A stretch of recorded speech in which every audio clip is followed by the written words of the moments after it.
By the early 1700s, colonial America had survived its infancy. Cities were growing, trade was booming, plantations were expanding, but a storm was gathering over North America. Three powerful empires wanted control of the continent: Britain, France, Spain, and caught between them were hundreds of indigenous nations whose future would be forever altered by the coming struggle. The fight for America was about to begin. Thank you very much for your support. Before we dive into the main story, please kindly follow our page, like, comment and share. Also subscribe to our channel and click on the bell notification button for more interesting video like this. To understand colonial America, you must understand that it was never just an English story. Spain had established vast territories in the south and west. France controlled enormous regions stretching from Canada through the Mississippi Valley. Britain held colonies along the Atlantic coast. Each empire had different goals, different economies, different relationships with indigenous nations. Each wanted land, resources, power, and none intended to surrender those ambitions peacefully. Unlike British colonies, which often expanded through large-scale settlement, New France relied heavily on trade. French traders traveled deep into the interior. Relationships with indigenous nations became crucial. Many alliances were built around the fur trade. French influence spread across vast distances despite a relatively small population. This gave France a powerful advantage: knowledge, mobility, partnerships. The contest for North America would depend heavily on these alliances. One of the biggest misconceptions about colonial wars is the idea that indigenous nations were passive observers. Nothing could be further from the truth. Indigenous leaders made strategic decisions, negotiated treaties, formed alliances, protected their interests. Many nations sought to balance European powers against one another. Others fought to defend their territories.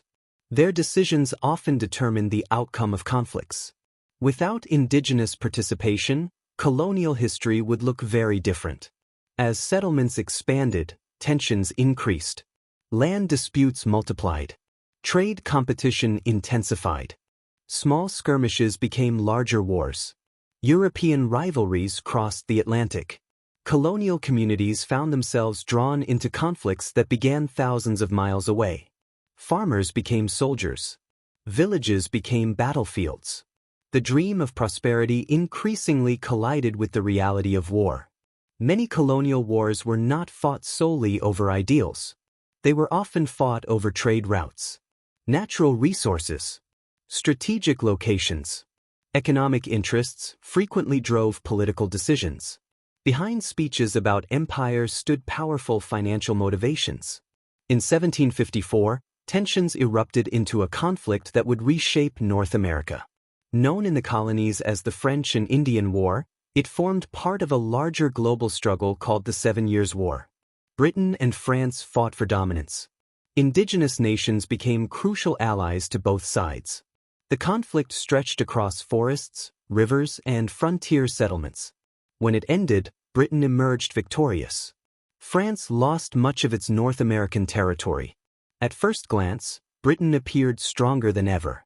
But victory carried an unexpected cost. A cost that would eventually lead to revolution. War is expensive. The British government emerged from the conflict with enormous debts. Officials in London believed the colonies should help pay the bill. New taxes followed. New regulations appeared. New restrictions were imposed. Many colonists objected. They argued they lacked representation in the decisions affecting them. Frustration began to spread. The relationship between Britain and its colonies started to change. Who was responsible for the growing tensions? Was Britain unfairly burdening the colonies?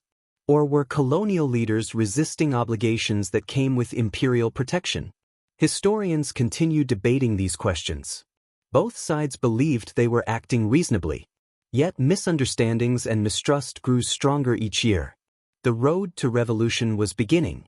Here's the surprising truth. Britain won the war that gave it control of much of North America. But that very victory helped create the conditions that would threaten British rule. Without victory, there might never have been a revolution. The empire's greatest triumph became the seed of its greatest challenge. History often works in unexpected ways. By the 1760s, something new was emerging. A distinct colonial identity. Many colonists still considered themselves loyal British subjects. Yet they increasingly saw their interests as different from those of officials in London. Distance amplified misunderstandings. Political disputes deepened. Economic frustrations grew. The gap between colony and empire widened, and neither side fully understood where the conflict would lead. The colonies had survived starvation, disease, and frontier hardships. Now they faced a new challenge, a battle not for survival, but for power. The next decade would bring protests, boycotts, violence, and decisions that changed world history. Because the question was no longer whether colonial America could survive. The question was, could the British Empire keep control of the colonies it had fought so hard to defend? And the answer would ignite a revolution. Do you think the American Revolution became inevitable after the French and Indian War? In 1763, Britain controlled one of the largest empires on earth. The French had been defeated. The colonies were growing. Trade was booming. Everything seemed secure. But within just 13 years, the empire would be at war with its own colonies. How did that happen? How did loyal British subjects become revolutionaries? The answer begins with taxes. But the real story goes much deeper. Britain had won the French and Indian War. But victory came at a price. The government faced enormous debts. Officials in London believed the colonies should help pay for their own defense. To British leaders, this seemed reasonable. After all, British troops had protected colonial settlements. Why shouldn't colonists contribute? But many colonists saw things differently. They believed they were being taxed without having a voice in Parliament. And that belief would become explosive. In 1765, Parliament passed the Stamp Act. For the first time, direct taxes affected a wide range of colonial activities. Legal documents, newspapers, licenses, printed materials. The reaction was immediate. Merchants protested. Political leaders spoke out. Ordinary citizens expressed anger. Across the colonies, opposition grew. The issue was no longer simply money. It was power. Who had the right to govern the colonies? Something remarkable happened during this period. Ideas began spreading faster than ever before. Pamphlets circulated. Newspapers printed arguments. Public meetings attracted crowds. Political debates became part of daily life. Colonial leaders understood something powerful. Winning public opinion could be as important as winning battles. A new political culture was emerging, one that would help fuel revolution. One hidden reality often overlooked is that many colonists initially wanted reform, not independence. Most still considered themselves loyal subjects of the British Crown. Their goal was not separation, at least not yet. The movement toward independence developed gradually, and many people remained uncertain about where events were leading. Then came one of the most famous incidents in colonial history. In 1770, tensions in Boston erupted. British soldiers and colonists confronted one another in the streets. Shots were fired. Several colonists were killed. The event became known as the Boston Massacre. The incident quickly became a symbol. Political leaders used it to rally support. Newspapers spread dramatic accounts. Public anger intensified. Whether viewed as a tragedy, a misunderstanding, or an abuse of power, its impact was enormous. Revolutions are fought not only with weapons. They are fought with stories, images, ideas, messages. Colonial activists understood this well. Events were interpreted in ways designed to influence public opinion. British officials did the same. Both sides sought to control the narrative. History often remembers the winners. But during the crisis, no one knew who would prevail. Then came one of the most famous acts of protest in American history. In 1773, colonists boarded British ships in Boston Harbor. They dumped tea into the water. The message was clear. Resistance was growing. To many colonists, the Tea Party symbolized opposition to unfair taxation. To British officials, it looked like destruction of private property and a direct challenge to authority. The conflict was escalating. Compromise became harder. Trust disappeared. Could the crisis have been avoided? Some historians believe compromise was still possible.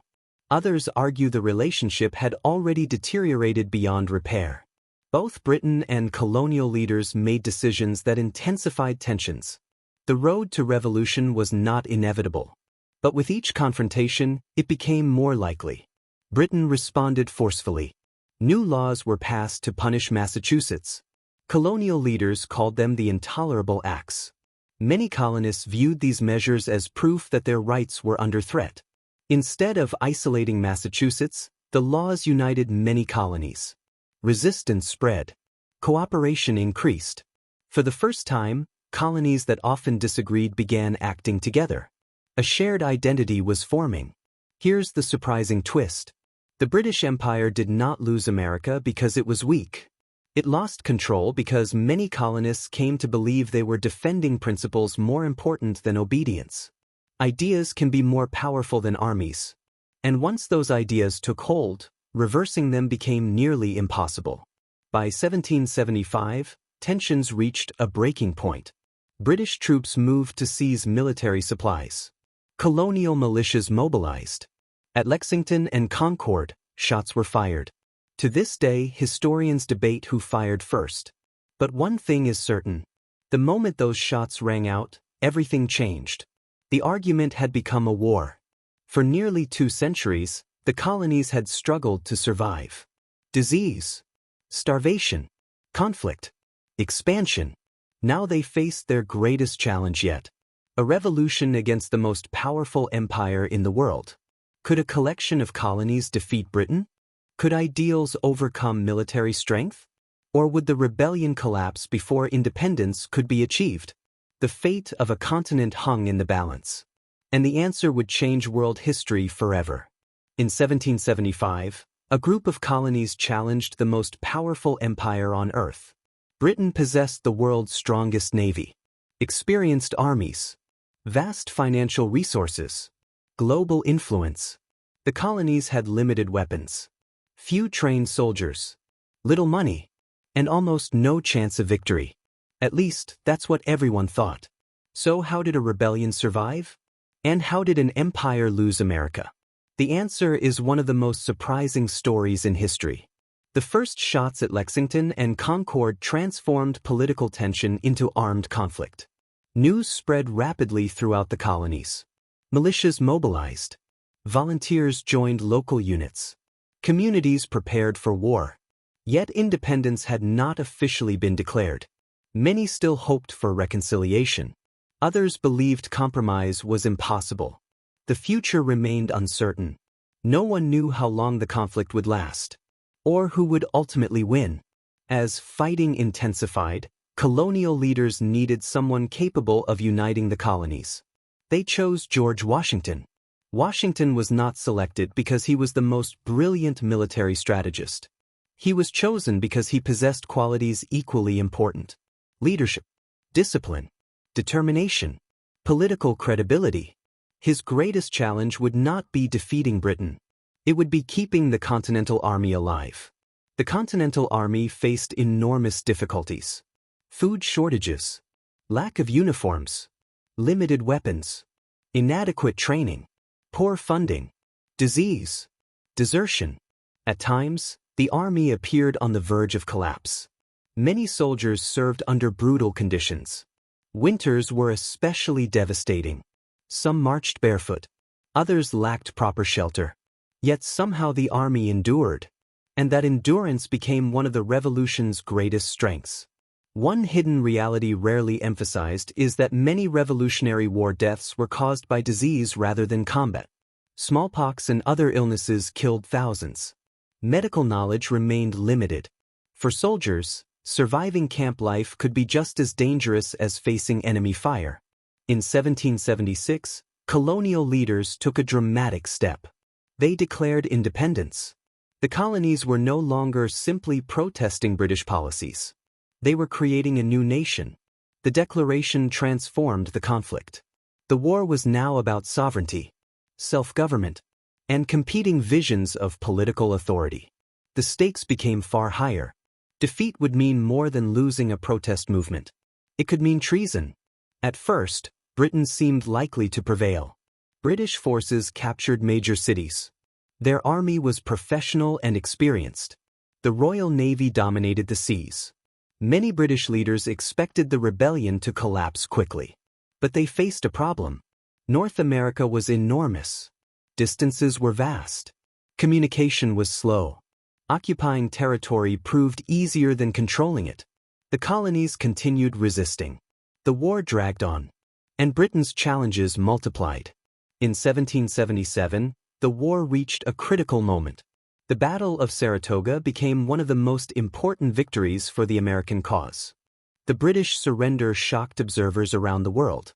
For foreign governments, it proved that the rebellion had a chance. And that changed everything. Because the revolution was about to gain a powerful ally. France had its own reasons for supporting the American cause. The French government wanted to weaken Britain. After Saratoga, France formally joined the conflict. Financial support increased. Military assistance expanded. French naval power became crucial. The revolution was no longer simply a colonial rebellion. It became part of a global struggle involving major powers. Without foreign assistance, the outcome might have been very different. This remains one of the most debated questions in revolutionary history. Could the colonies have won without French support? Some historians argue that foreign assistance was decisive. Others emphasize the resilience of American forces and political leadership. Most agree on one point. French involvement dramatically improved the chances of success. The revolution was not won in isolation. The winter at Valley Forge became legendary. Conditions were harsh. Food was scarce. Supplies were limited. Morale suffered.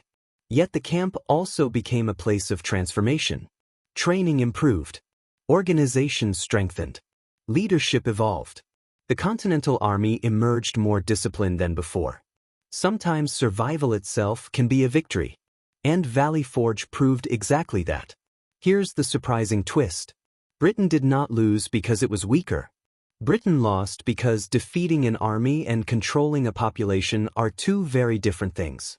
The British won numerous battles. Yet they struggled to extinguish the political movement driving the revolution. Military strength alone could not solve that problem. The empire's greatest advantage became its greatest frustration. In 1781, events converged at Yorktown. American forces, French troops, French naval power, British forces under increasing pressure. The result was one of the most important sieges in history. When British General Cornwallis surrendered, the war effectively reached its conclusion. The impossible had happened. The colonies had survived. And they had won. Victory came at a price. Thousands had died. Communities had been divided. Economies had suffered. Families had been torn apart. Not everyone supported independence. Many loyalists remained committed to Britain. Others were caught between competing sides. The revolution created opportunities. But it also created hardships. History rarely produces winners without creating losses. The colonies had achieved independence. A remarkable accomplishment. But now came an even greater challenge. How do you build a nation? How do 13 separate states become one country? How do revolutionary ideals become functioning government? The war was ending.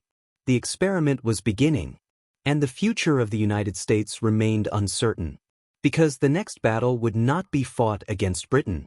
It would be fought over the meaning of freedom itself. The birth of the United States, freedom, contradictions, and the new republic. The war was over. The colonies had done the impossible. They had defeated the most powerful empire on earth. Independence had been won. Freedom had been declared. A new nation had been born. But there was one enormous problem. Nobody knew if it would survive. The revolution was only the beginning. The real test was still ahead. Could 13 former colonies become one country? Or would the American experiment collapse before it truly began? For generations, Americans had lived under colonial governments ultimately tied to the British crown. Now the king was gone. Parliament was gone. Imperial authority was gone.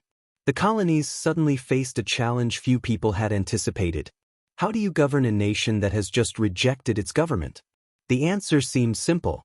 Give power to the states. Avoid centralized authority. Protect liberty. But reality quickly proved more complicated.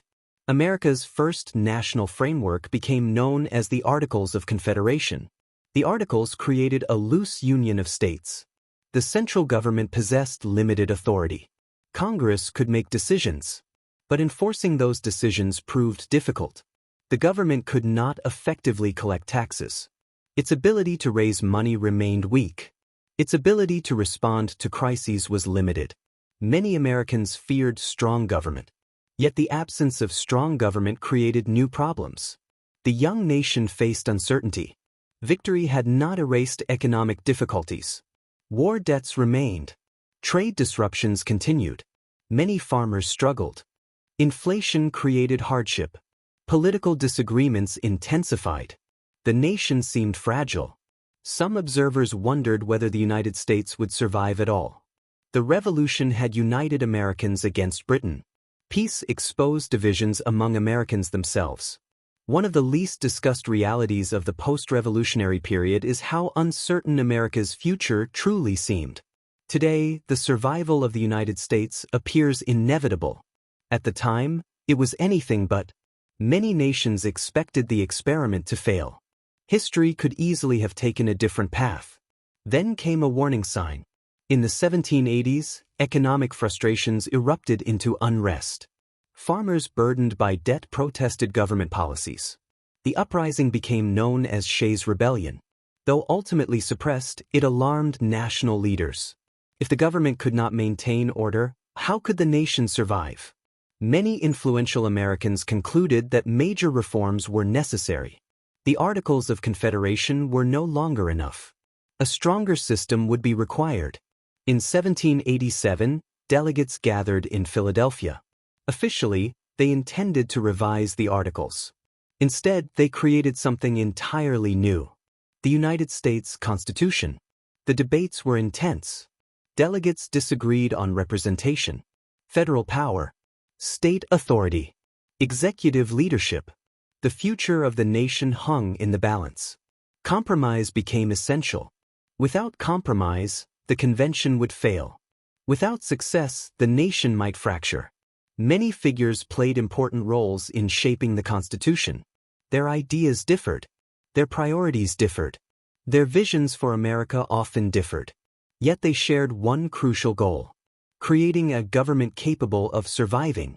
The Constitution attempted to balance competing interests. Power would be divided.